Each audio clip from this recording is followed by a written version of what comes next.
Hello friends. आज हम देखेंगे वीकली करंट अफेयर्स 20 से 26 सितंबर 2021। तो आइए देखते हैं इस वीक में आपके लिए क्या है और ये कैसे आपकी परीक्षा में आपकी मदद करेगा। वन बाय वन हम देखते हैं सारे फैक्ट्स जो इस वीक के लिए इम्पॉर्टेंट है और आपके लिए इम्पॉर्टेंट है। First, global innovation index. India का इसमें 46 रैंक आया है और फर्स्ट रैंक किसका है? स्विट्जरलैंड का है। सीधी सी बात है, मैंने कहा था ऐसे कई इंडेक्स अक्सर आजकल आते हैं मैगजीन्स में, आपको सबको याद करना है। एक क्वेश्चन ऐसे प्रश्न से होता ही होता है।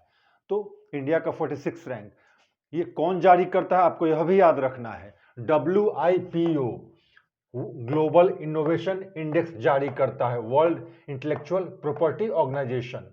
1967 में इसकी स्थापना हुई थी, 1967 में, और इसका हेडक्वार्टर कहां है? जेनेवा में। राइट। अब नेक्स्ट, वैक्सीन मैत्री। अप्रैल 2021 में वैक्सीन बंद और अक्टूबर 2021 से फिर शुरू। आइए मैं इसको एक्सप्लेन करूं। वैक्सीन मैत्री, भारत ने दूसरे देशों को जो कोविड वैक्सीन दी थी, एक्सपोर्ट की थी या करना शुरू किया था, भारत के द्वारा जो वैक्सीन का एक्सपोर्ट शुरू हुआ, इस ऑपरेशन का नाम दिया गया था, इस अभियान का क्या? वैक्सीन मैत्री। और ये कब शुरू किया गया? 20 जनवरी 2021 में शुरू किया गया था। सबसे पहले ये दिया गया था, सबसे पहला जो खेप एक्सपोर्ट किसको किया गया था? भूटान एवं मालदीव, अर्थात टीका प्राप्त करने वाले पहले देश थे भूटान, मालदीव। 20 जनवरी 2021 से वैक्सीन मैत्री जो है अभियान शुरू किया था भारत ने। अप्रैल में, चूंकि यहाँ खुद क्राइसिस होने लगी थी वैक्सीन की और काफी हंगामा हुआ था, तो अप्रैल में एक्सपोर्ट को बंद कर दिया गया था। अब फिर से न्यूज यह है कि अक्टूबर में भारत सरकार फिर से वैक्सीन मैत्री अर्थात इस अभियान के अंतर्गत कोविड वैक्सीन को एक्सपोर्ट फिर से शुरू कर देगी, मतलब भेजना शुरू कर देगी, अर्थात फिर से वह वैक्सीन मैत्री कैंपेन रिज्यूम करेगी। कब से? अक्टूबर 2021 से, अर्थात अभी जो महीना चल रहा है, इस महीने से फिर यह वैक्सीन मैत्री शुरू हो जाएगा। भारत एक्सपोर्ट करना शुरू कर देगी कोविड के वैक्सीन। आइए अगला देखते हैं, ब्लू फ्लैग सर्टिफिकेशन। दो कोस्ट को, कोस्टल प्लेस को मिला है क्या? Blue flag certification. एक क्या है? कोवलम जो तमिलनाडु में है, दूसरा ईडन जो पुडुचेरी में है। टोटल क्या हो गया संख्या इसकी? 10। 10 का मतलब है कि 8 इससे पहले मिल चुका है, भारत के 8 कोस्टल एरिया को ब्लू फ्लैग सर्टिफिकेशन मिल चुका है, और इस बार 2021 में 2 और जगह को मिला है। टोटल हो गए 10। देता कौन है? FEE, foundation for environmental education, एक NGO है।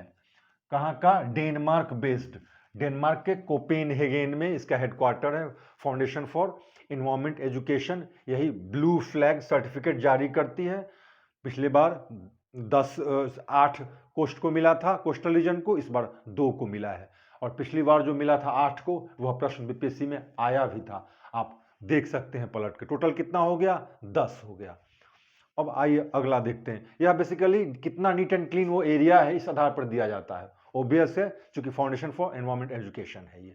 अब आइए अगला देखते हैं, SDG progress award, sustainable development goal के संबंध में क्या है? प्रोग्रेस अवार्ड 2021 किसको मिला है? शेख हसीना, जो क्या है? PM है बांग्लादेश की, अर्थात सस्टेनेबल डेवलपमेंट गोल के लिए इन्होंने को सस्टेनेबल डेवलपमेंट गोल संबंधी प्रोग्रेस जो निश्चित रूप से बांग्लादेश में किया गया है, किसके इनिशिएटिव में या किसके लीडरशिप में? शेख हसीना।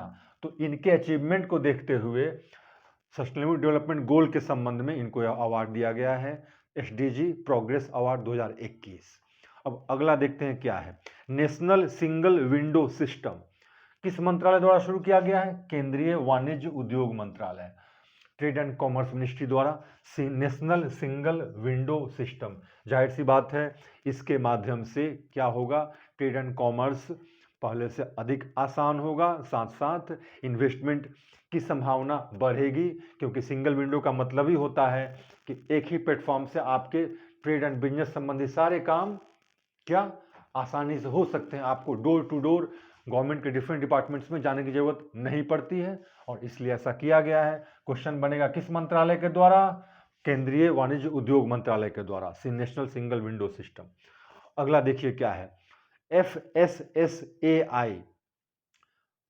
इसके द्वारा क्या कहा गया है? भारत 2022 तक ट्रांसफैट मुक्त हो जाएगा। ट्रांसफैट एक ऐसा फैट है जो हमारे शरीर के लिए, हमारे स्वास्थ्य के लिए हानिकारक है, क्योंकि इससे बैड कोलेस्ट्रॉल की मात्रा बढ़ती है, और जिसकी वजह से क्या होता है, हार्ट का प्रॉब्लम जो है, अर्थात हार्ट अटैक की संभावना बढ़ जाती है, क्योंकि आर्टरी के ब्लॉक होने का खतरा रहता है। ऐसा फैट जो है वह हेल्थ के लिए क्या है, हानिकारक है।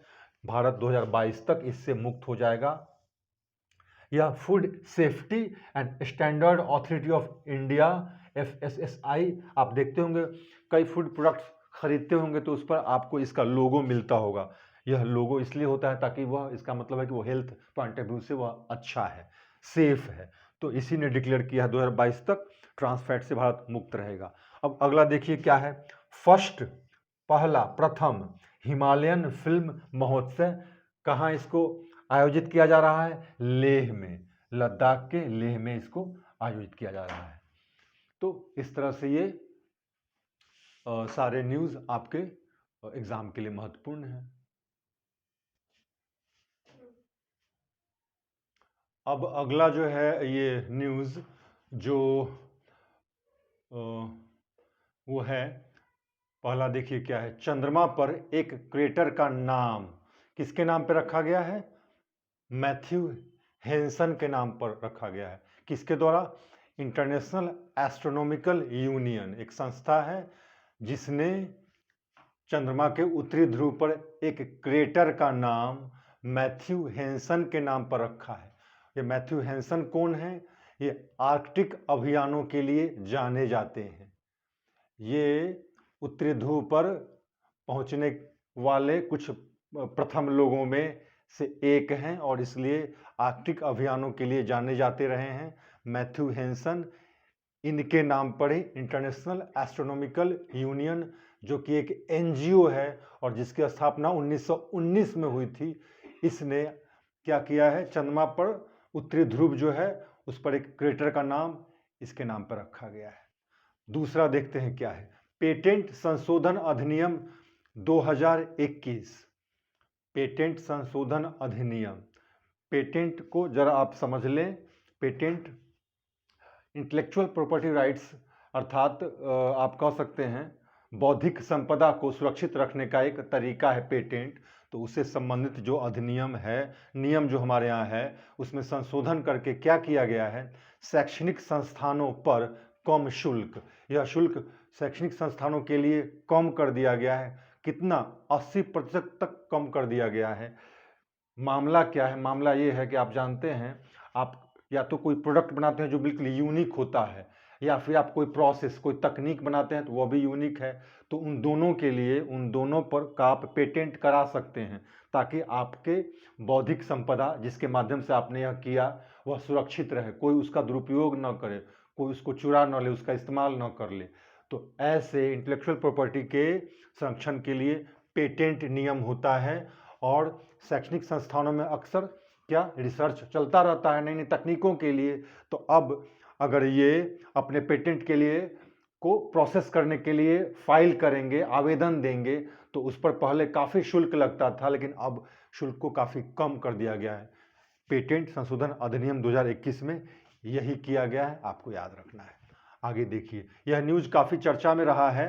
यमन, वेस्ट एशिया का एक कंट्री है यमन, जहाँ पे 16 मिलियन लोग भुखमरी के कगार पे हैं, यह चर्चा में है, आपको ध्यान रखना है। और यह बयान किसने जारी किया? संयुक्त राष्ट्र संघ की खाद्य एजेंसी ने, क्योंकि जब तक फिर नया फंड नहीं मिलता है अक्टूबर में यमन के लोगों के लिए, जो राशनिंग जो मिलते हैं भोजन के लिए सामान, उसमें कटौती करनी पड़ेगी।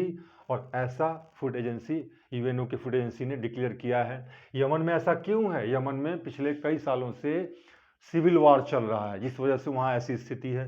यमन का जो कॉन्स्टिट्यूशनल कैपिटल है वो है साना, राइट। और अभी वर्तमान में टेम्पररी उसको, अदन को टेम्पररी कैपिटल बनाया गया। आप काइंडली इसको देख लेंगे, इसका कैपिटल, क्योंकि यूजुअली जो कंट्रीज विदेश के, कोई भी विदेशी देश जो न्यूज में रहता है उससे संबंधित कैपिटल, करेंसी या कोई ऐसी बात, या लैंडलॉक्ड है तो वो ये सब पूछते हैं।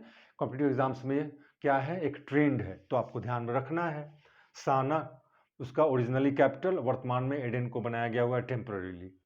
अब आइए देखते हैं क्या है। विश्व का सबसे ऊंचा इलेक्ट्रिक वाहन चार्जिंग स्टेशन, विश्व का सबसे ऊंचा इलेक्ट्रिक वाहन चार्जिंग स्टेशन काजा, हिमाचल प्रदेश में इसका उद्घाटन हाल में किया गया है। जाहिर सी बात है, एनवायरमेंट के को सुरक्षित रखने के लिए, क्योंकि इलेक्ट्रिक वाहन से प्रदूषण कम होता है। कहाँ पे सबसे ऊंचा चार्जिंग स्टेशन? काजा, हिमाचल प्रदेश में है। अब आइए, बिहार के शुभम कुमार जो कटिहार के हैं, यूपीएससी टॉपर हुए हैं, अर्थात आईएएस की जो परीक्षा होती है उसमें बिहार के शुभम कुमार ने क्या किया है, टॉप रैंक प्राप्त किया है। ये कहाँ के हैं? कटिहार के हैं। अगला देखिए, fed to fail, fed to fail एक रिपोर्ट है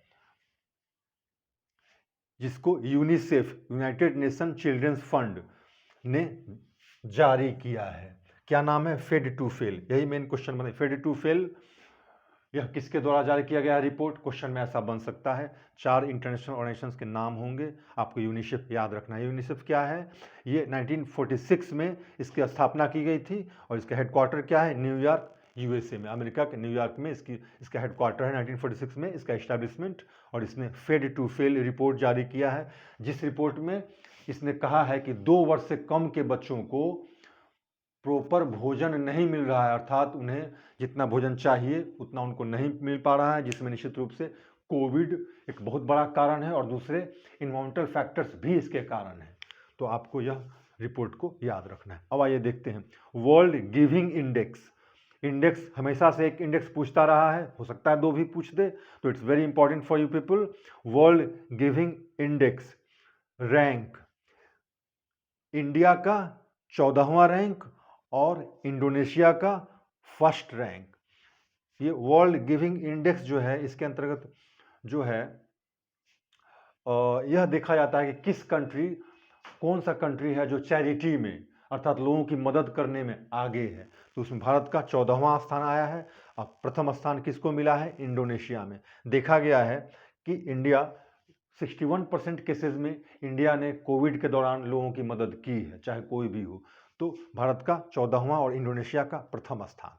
सबसे लिबरल कौन कंट्री इस मामले में चैरिटी करने में? इंडोनेशिया। भारत का 14वां स्थान, आपको इसको ध्यान रखना है। अब आइए देखिए, Arjun MK1A MBT main battle tank, Arjun जिसका इंप्रूव्ड वर्जन है MK1A, ऐसे मेन बैटल टैंक की संख्या 118, अर्थात 118 MK1 Arjun main battle tank के लिए ऑर्डर दिया गया है। किस मिनिस्ट्री द्वारा? मिनिस्ट्री ऑफ डिफेंस द्वारा। कितने टैंक के लिए? 118 टैंक के लिए। अब जो अगला है समाचार, फैक्ट, वो क्या है?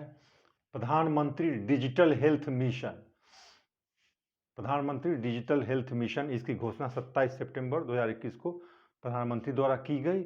और इसके अंतर्गत क्या किया जाएगा? 14 डिजिट का एक आईडी प्रत्येक व्यक्ति को दिया जाएगा। यह स्वैच्छिक है, आप अपनी इच्छा से इसमें शामिल हो सकते हैं। तो 14 डिजिट का आपको आईडी मिलेगा, एक जिसको बोलते हैं हेल्थ आईडी। और इस आईडी के माध्यम से डॉक्टर आपके जितने जो मेडिकल हिस्ट्री और रिपोर्ट्स हैं उसको आसानी से एक्सेस कर पाएगा, अर्थात देख पाएगा। और इससे क्या, स्वास्थ्य संबंधी सुविधा आप तक आसानी और बहुत बेहतर तरीके से पहुंचाई जाएगी, ऐसा सरकार का उद्देश्य है। इसलिए prime minister digital health mission ये की घोषणा की गई है प्रधानमंत्री जी द्वारा। अब दूसरा क्या है? International startup hub ranking 2021, international startup hub ranking. इसमें भारत के मुंबई, बेंगलुरु ये 2 शीर्ष स्टार्टअप केंद्र के रूप में इनका नाम आया है। स्टार्टअप अर्थात उद्योग आप शुरू करते हैं उस संदर्भ में जो जगह है, केंद्र मतलब आप कह सकते हैं डेस्टिनेशन, उसमें मुंबई और बेंगलुरु भारत के हैं, वो मुख्य केंद्र के शीर्ष केंद्र के रूप में इनका नाम आया है। और टेक स्टार्टअप में अर्थात टेक्नोलॉजी संबंधी स्टार्टअप शुरू करने के लिए लंदन को सबसे आकर्षक स्थान के रूप में स्थान मिला है।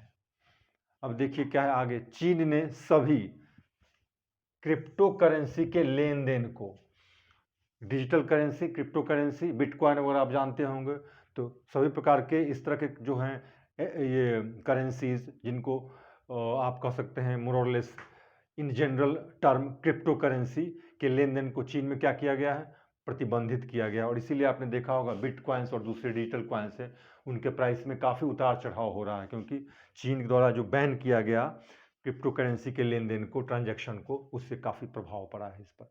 अब आगे देखिए क्या है, स्विट्जरलैंड ने समलैंगिक विवाह को मान्यता प्रदान की है।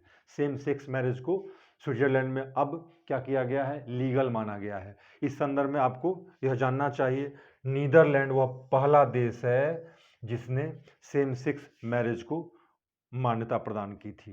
कौन? कई बार करंट अफेयर्स के फैक्ट्स पे आधारित कुछ ट्रेडिशनल क्वेश्चन या पुराने उससे जो रिलेटेड क्वेश्चन पूछ डालते हैं, तो इसीलिए मैंने आपको बताया। स्विट्जरलैंड ने अभी समलैंगिक विवाह को मंजूरी दी है, मान्यता प्रदान की है, और सबसे पहला देश जो जिसने यह काम किया था वो क्या है, यूरोप का नीदरलैंड। तो इस तरह से इस वीक 20 से 26 सितंबर के बीच के घटनाओं और उनसे जुड़े महत्वपूर्ण तथ्यों को आपने जाना, जो शायद आपकी परीक्षा के लिए उपयोगी होगा। Thank you very much.